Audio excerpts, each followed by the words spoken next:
A speeding case against the comedian Jimmy Carr was adjourned again today in Suffolk. Carr is accused of driving through a 40-mile-an-hour limit at 50 miles an hour. The incident happened in the village of Boxford near Sudbury. Carr is being defended by a lawyer with a track record of saving celebrities from motoring convictions. Couldn't be any less comfortable if it tried, could it? Comedian Jimmy Carr is famous for his dry wit and love of cars. He's made regular appearances on Top Gear. But more recently, he's also been making appearances in his Bentley at Sudbury Magistrates Court after an incident in Boxford. This was him at an earlier hearing. He wasn't in court today, but his celebrity lawyer Nick Freeman was. Nicknamed Mr. Loophole, he's defended the likes of Sir Alex Ferguson, David Beckham and Freddie Flintoff in driving cases. The safety camera van caught Jimmy Carr allegedly doing 50 miles an hour on this stretch of road. Now, in court, there's been no dispute that he was doing that speed. What his lawyer, Nick Freeman, has actually been disputing is the legality of the speed limit here itself. He says it's defective. In court, he produced the document which maps out that 40-mile-an-hour zone, which says it starts from a point 340 metres west of the junction with the C749 Boxford Lane. But Mr. Freeman told the court that road is actually called School Hill.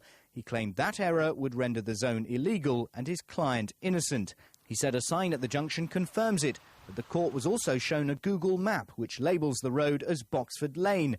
The case was adjourned so the point can be clarified, but in December, Mr. Loophole will be back. See you again. Joel Matt, BBC Look East, Sudbury. A man has been charged with causing death by dangerous driving after a teenage girl was killed in Essex. 17-year-old Charlotte Blackburn was killed while she was walking home in Harwich in May. A 20-year-old man will appear before magistrates in Colchester next week. Students who were told they were too old for a course in Suffolk have now been told they can have a place. Tim O'Sullivan decided to retrain as a plumber, but was told by Lowestoft College that funding wasn't available for older students. The college now says they can start a course in November. A stained glass window in a village church is about to become one of the most popular images of Christmas this year. The Royal Mail has chosen the church window at Ormsby St Michael in Norfolk as the centrepiece of its Christmas stamp collection. Within every stamp there's a bigger story. This one dates back to a 19th century stained glass window. Neither hope nor faith caught the Royal Mail's eye, but the third one, love, did, designed by Henry Holiday. Madonna and Child, the self-adhesive version. 500 million Christmas stamps are printed every year, and this year's theme of the Nativity draws from churches around the country. Granville Lanham has worshipped here since 1928, when the cost of postage was less than a penny. Madonna and Child will set you back 39 pence. Well, I think it's lovely to think we are on the map. We're quite a small gathering, but it's nice to be in the news. And to be first class. And first class stamp too. Despite the remoteness of Ormsby St Michael, it should come as no real surprise that a church window from Norfolk was finally chosen by the Royal Mail. After all, this county has some of the largest number and certainly some of the best preserved rural churches anywhere in the country.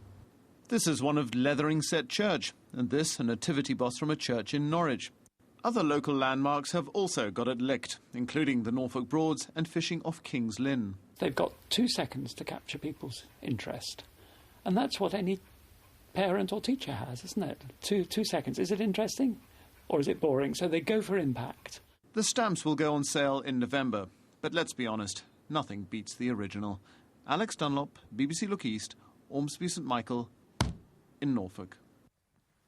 A firm of architects from Sweden has won a competition to design the end of Southend pier, which was destroyed by fire.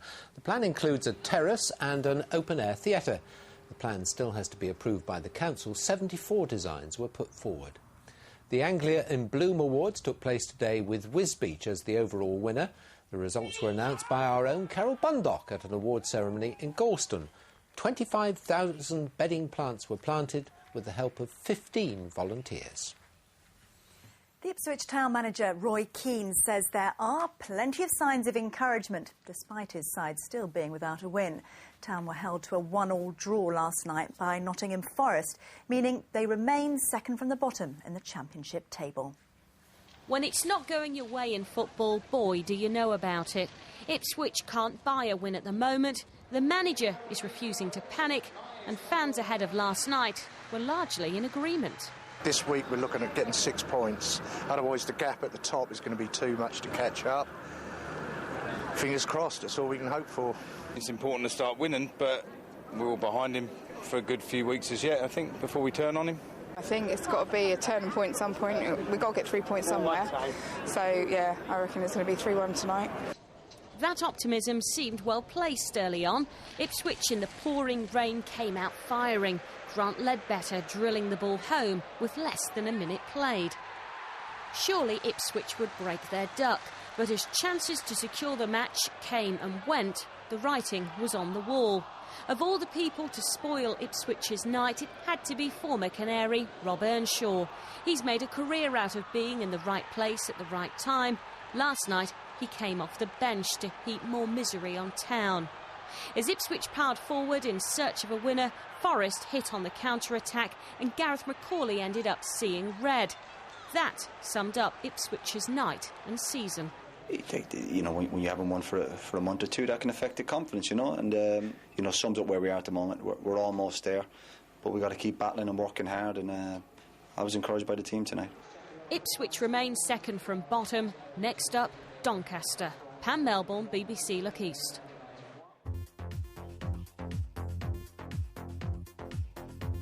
Day for investors on the stock exchange, leading some people to believe the worst of the recession is over. The FTSE 100 closed up 82 at 51.24, but the mood in the city is not being matched here. Today, our jobless total reached its highest level for 14 years. Thanks, Stuart. Well, let's take a look at the figures. The number of people out of work in the East has reached 200,000. Now, that's an increase of 20,000 on the previous quarter. It leaves us with an unemployment rate of 6.7% compared to 7.9% nationally.